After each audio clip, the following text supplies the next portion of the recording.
Action speaks louder than words అన్నమాట ఒక సామెత ఉంది. అంటే మరి మాటల కంటే క్రియలే గొప్పగా పలుకుతాయట. అంతేకాకుండా well done is better than well said అంటే దాని అర్థం ఏంటిది? నువ్వు గొప్పగా పని చేసావనుకో, ఆ పని అనేటువంటిది ముఖ్యం, కానీ నువ్వు గొప్పగా మాట్లాడినటువంటి మాట విలువ లేదు.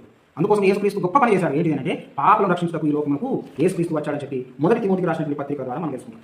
దేవునికి స్తోత్రం కలుగును. హల్లెలూయా. మొదటి తిమోతి 1:15 పాపలను రక్షించిన క్రీస్తు యేసు లోకమునకు వచ్చాను మాట నమ్మదగినది. దేవునికి స్తోత్రం కలుగును గాక. హల్లెలూయా.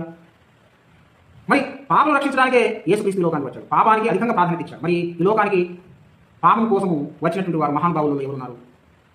ఇప్పుడు ఒక సందర్భంలో మార్కు సువార్త 2వ అధ్యాయంలో మనం చూస్తాం. పక్షవాతం కలిగినటువంటి వ్యక్తిని తీసుకొచ్చినప్పుడు యేసుక్రీస్తు స్వస్థపరుస్తాడేమో అని చెప్పి భావించుకొని తీసుకొస్తే ఆ వ్యక్తితో ఏమంటుందంటే, కుమారుని పాపం క్షమించబడి ఉన్నది అని చెప్తున్నాడు.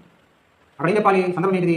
రోగం బాగుపరచడానికి మాట్లాడాలి. కానీ యేసుక్రీస్తు పాపం ప్రస్తావించి కుమారుని యొక్క పాపం క్షమించబడి ఉన్నది అని చెప్పడం ఎందుకు అంటే, రోగం కంటే ప్రాముఖ్యమైనది పాపక్షమాపణ.